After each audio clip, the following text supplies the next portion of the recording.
Hey everyone, today I want to make a video about the Bülk MK1 Venomobile and what I got with it. So, I'm going to start off with the color combination. I got blue metallic bottom. You kind of can't tell it's metallic, but it's metallic.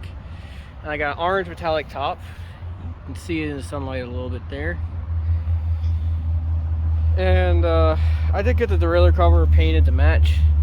They did give me the stock derailleur cover that's black. I don't like the stock derailleur cover. I like everything to kind of blend in. Now this is not a ambassador model, so it doesn't have all the decals on the side or the QR code on the top there. So this is my personal Venomobile. Nobody else is going to be able to ride it.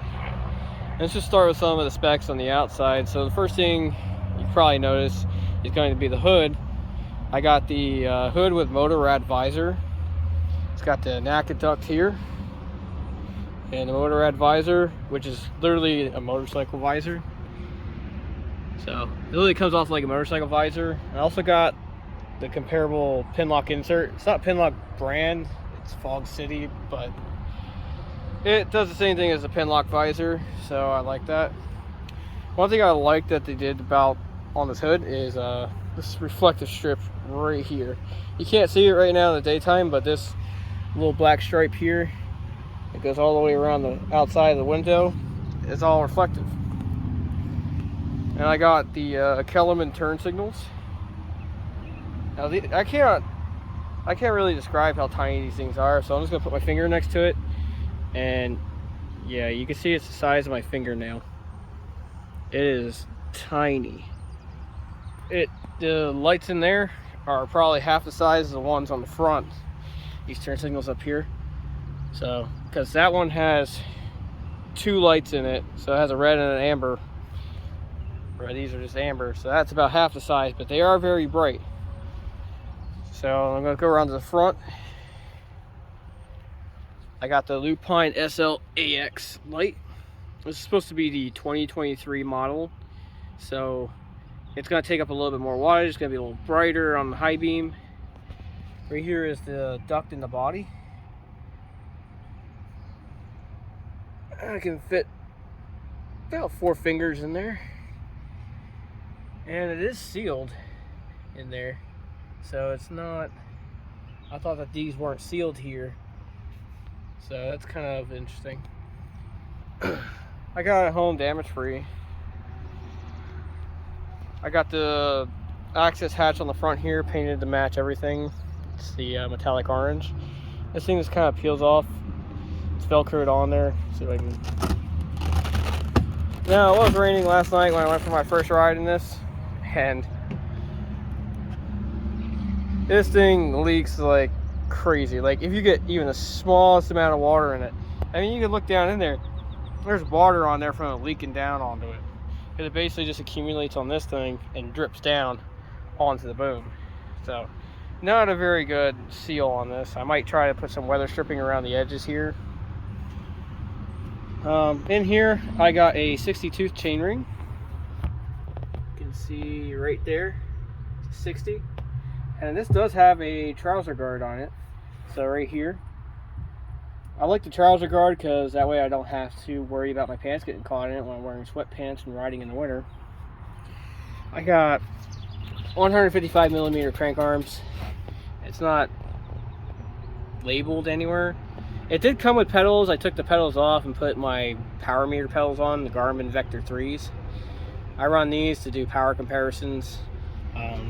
It's a 3-piece crank, similar to what you would get on a BMX bike. Standard bottom bracket. It's not BSA external, it's internal. Might even be press fit, maybe. I think that's a press fit bottom bracket. It's really skinny though. I do gotta say though, when you unclip, if you're not at the top, you're gonna hit the little... So I got these pockets here that I can store stuff in. And your heel will hit that when you unclip from the pedal if you're not at top here. Over here when you unclip. Now, these things also don't have any sort of drainage that I can tell. It does have a little drain right down here. I'm assuming this is how you adjust your front strut. alignment, not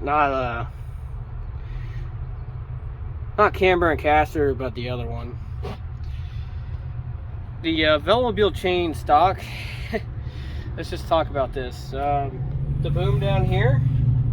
Let me see if I can turn the light on. So the boom down here, that chain was rubbing really bad. So I had to cut away that area there. You can see the area I had to cut away. It's a little sharp there, but I got it. And basically that's a mandatory thing if you get the 1x system. I got a 1x12, so it's just gonna rub if you have the 1x system. Everything's completely closed off down there. It's got a little drain hole at the bottom of each foothold, or yeah, one of those foothold covers. Let's go ahead and take a look at the inside.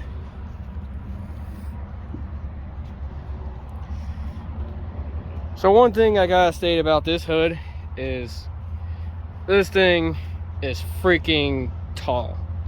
Like, I gotta turn the camera sideways to get it all. When I put this thing inside my enclosed trailer and you go to open the hood may not clear the roof of my enclosed trailer. It's just that tall. It's like half the height of me. Probably actually a little bit more than half the height of me. If I stood next to it, I mean, it's taller than I am for sure. And it's just open like that. Now let's go on to the NACA duct inside the hood. So this is how you control it. Pull it out to open it. Push it in to close it. And that's how you do that. It's got two little latches here and here that you use to strap it down to. I did find that these tend to come unstrapped while riding. Or maybe I just didn't strap it down last night, but it held on the highway when I had it on the roof. And either way, the wind's blowing it backwards anyway, so I don't really think you need those latches other than stop it from rattling around. So how you change these out is you remove this cable housing here. You just pull that out with the hood up. Now one thing I don't like about this hood is right here, it scrapes.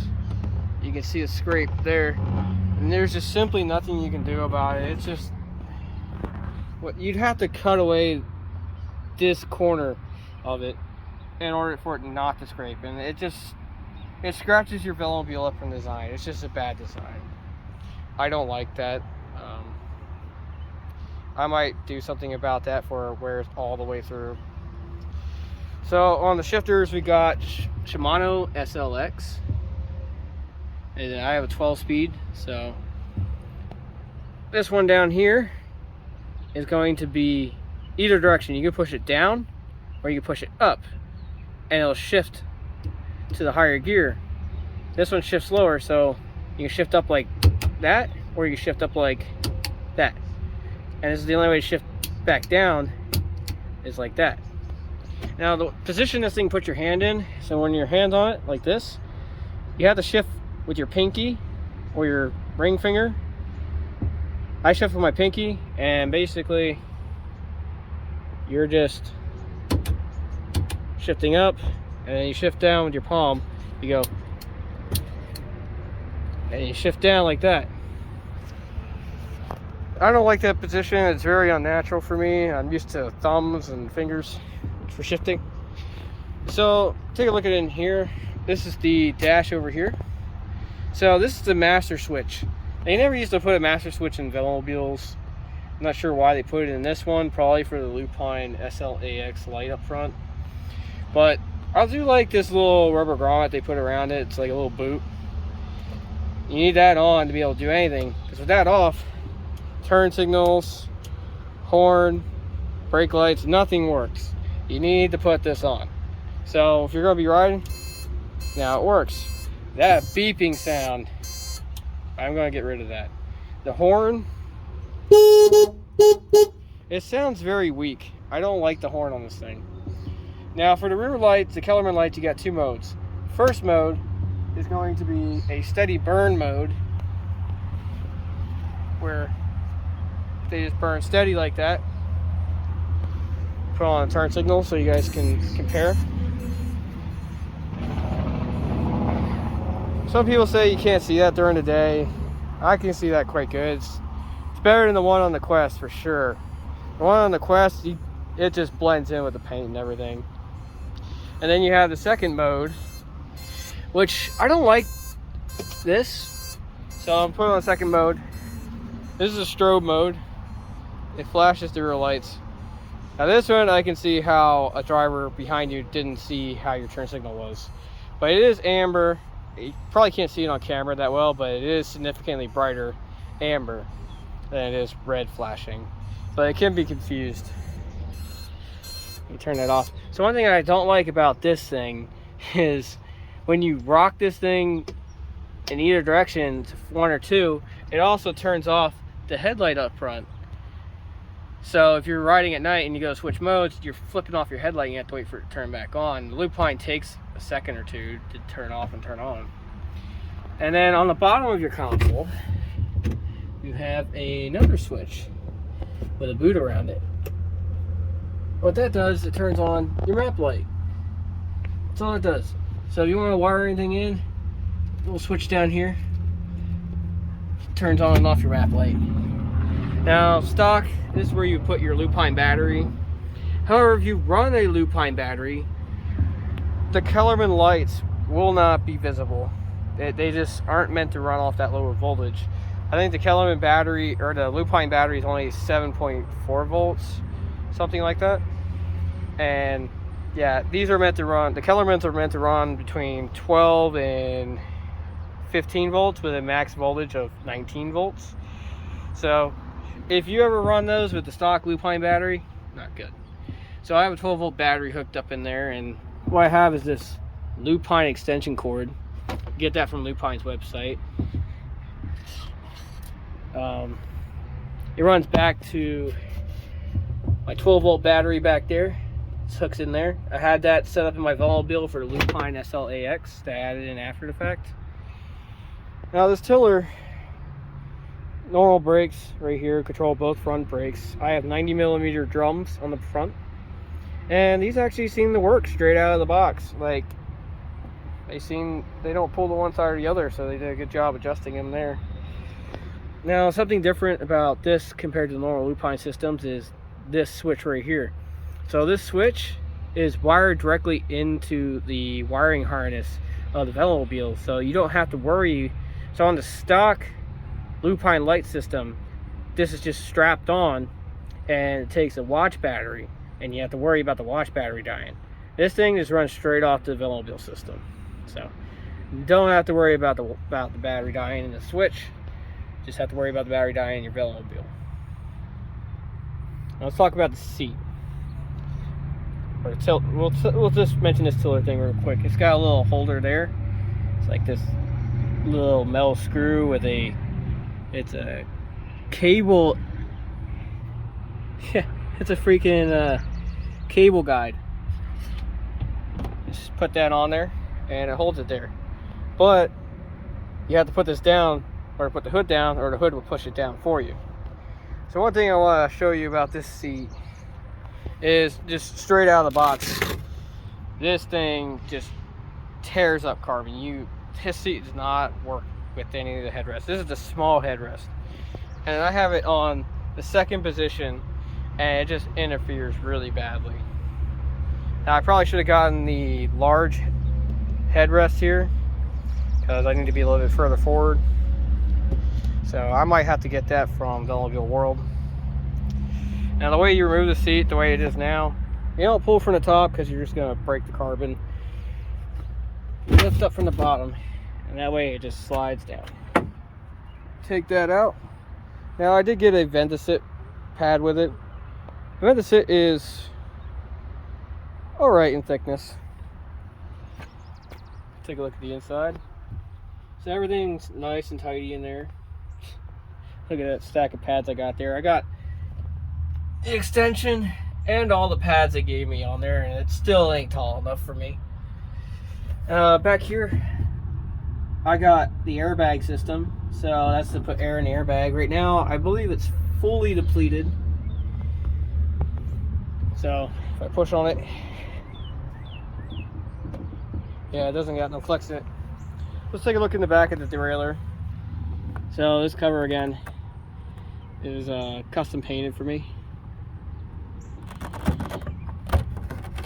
Thank you, Dorn, for making sure this got painted. So back here we got the Shimano, and it's a Dior XT 12-speed. And we got a rotor, it's supposed to be 1152 cassette.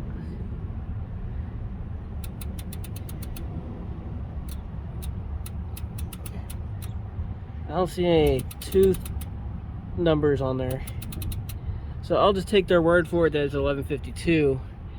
And if I look in there, you can see the little airbag in there.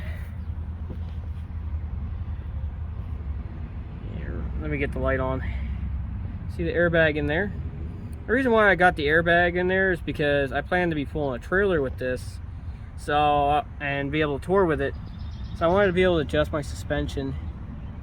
Right there's the I guess it's the elastometer. I'm not sure how you pronounce it. Here's the rear axle, carbon swing arm. It's definitely reinforced. Kind of like it. It's pretty good. So on the derailleur cover, you have a thing that shows you which way is up. So it says that's the top one. I guess that's to line up the Velcro better. Just put that on, and honestly, I don't know how people lose these things. They were telling me people lose the derailleur covers like while riding, and like this thing was on the top of my car going 72 miles an hour down the highway, and this thing never moved. Neither did the front one. So you don't have to worry about it moving, falling off while you're riding. But I guess we'll move on to the combo lid. Here's the combo lid. So the reason why it's called a combi lid is because it comes, you have to use it with a foam cover that goes in there. And I got this in metallic orange as well. Now this strap, this little stripping here, is to go right here when you're not using a foam cover. I guess so when you crash and slam yourself into this, it doesn't cut you. Here's the stock derailleur cover. It's just black, transparent, very thin. This is a reflective sticker. This thing goes on the bottom of your Velomobile, or it's just a red sticker, maybe. It doesn't appear to be reflective, but this thing's supposed to go on the bottom of your Velomobile for when you're flipping it over on its side to kind of just do roadside repairs and stuff. Here's the foam cover. It's got little notches in it. Now I haven't tried to put this thing together yet, but just looking at it, it looks pretty straightforward. And you just slide it in there. So that's the combi lid. The combi lid I got actually came with a blemish on it. Had a bubble right there. I don't know if you can see that. Put it in the sunlight a little better. Yeah, I don't think you can see that, but it's definitely had a bubble in the paint there, and it just ruined it. But yeah, this access hatch makes a world of difference, guys. Because one of the things I dreaded about when I got my Quest is rolling it onto its side all the time. When I had to set it up and make all the adjustments, I haven't had to roll this thing on its side for anything. Even to pump up the tires. And some people say this thing doesn't sit completely flush, and you can get it to sit completely flush. I found out if you start from one side and go straight across to the other, it'll actually sit flush with everything. And you can see it doesn't stick up. It's smooth with the body now. So I think that might have been one of the improvements that they made to it. But that's the basic rundown of the Velomobile and everything that comes with stock. Now, one thing I haven't noticed is how to change this part out. You're supposed to be able to just unscrew that or something. Or actually, I think you're supposed to be able to unscrew these but it's got a cable end on it, so it's like they don't want you to unscrew it, but I think that's how you remove it. But why'd they put a cable end on it if you're meant to? It doesn't make any sense to me. This headrest here is removable. Forgot to mention that. So this thing just Velcro's on there. Just Velcro and a pad on the back here. I may not end up using this thing at all. It's pretty much useless to me. Freaking bird took it. Oh, it's already scratching up the Velomobile, so yeah, fuck that.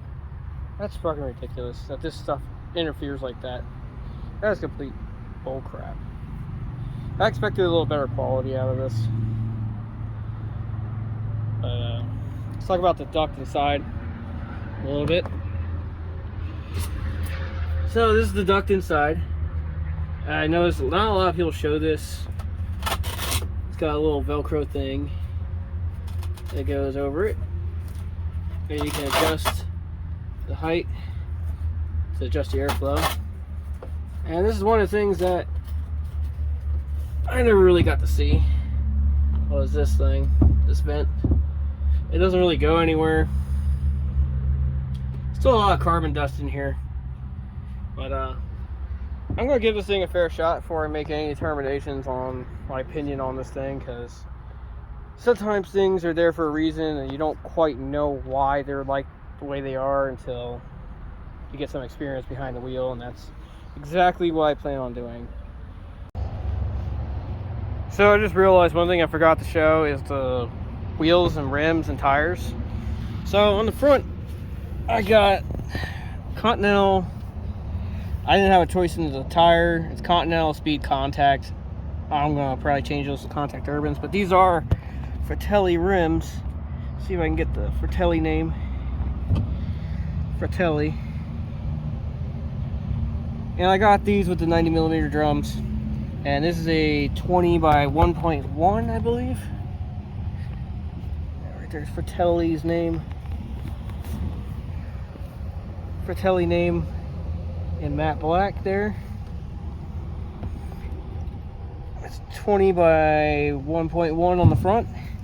Those are pretty grippy tires. On the back, I'm not sure what the rim is, but on the back I have a Continental Contact Speed as well. Okay, so there it is. It's DT Swiss XR 391 29-inch tire. That, or 29-inch rim. It is running a 700 by 28C contact speed. And like I said, I'm planning to change these out. Right now, the way it sits, it's about the same speed as my Quest XS. But I'm going to double check the alignment and order some tires before I do a fair comparison. Yeah, that's all I wanted to add there. So I just wanted to quickly show you guys what it looks like with a combi lid on. And I got the mirrors mounted now. They look awkward, to say the least. But they work, so. This little strip here, you really got to press it on. It has a little bit of overhang, so you can take it off to put the foam cover on. The cable I just kind of store off to the side, just push that in. I got it stored up there, stripped to my luggage bays up there. One thing I also forgot to mention earlier was the fact that I got the trailer hitch option on this Bülk. And the trailer hitch option is that reinforced area down there, and that's where you install your trailer hitch at. Which I do plan to install a trailer hitch. I got the Radical Designs Cyclone 4. And I'm going to run that on there. See how well it does.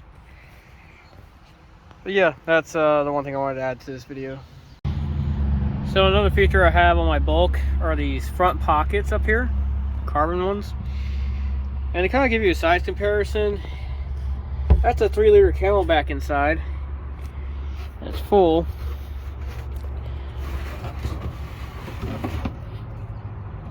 Full of water. Probably fit about 2 of those in the front here if you wanted to, so you can always carry extra stuff. The storage in the front is quite surprising to me. Over there I have a cable for my cable lock, but basically anything you fit through that front hatch, you fit in there. So I'll have my tool bag. It's a big Sea to Summit bag. The reason why I have it in a big sack like this is because when I put it in the Quest, I need to be able to pull it up from behind this rear shock. And that I can just tuck in there. Fits down in there nicely. Nice and flat. Pack of baby wipes. Fits in there. Nice and good. Got a hygiene bag. And here I keep a bunch of energy gels and stuff like that. Got a Cliff Bar in there. I'm just gonna throw my headlamp in there.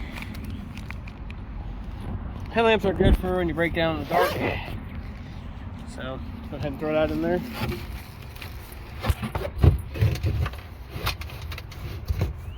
Just gotta squeeze the back end a little bit.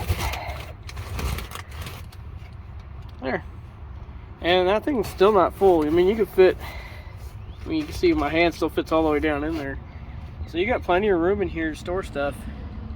Over there I got the cable,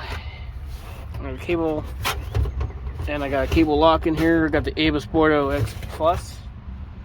So just wanted to show that.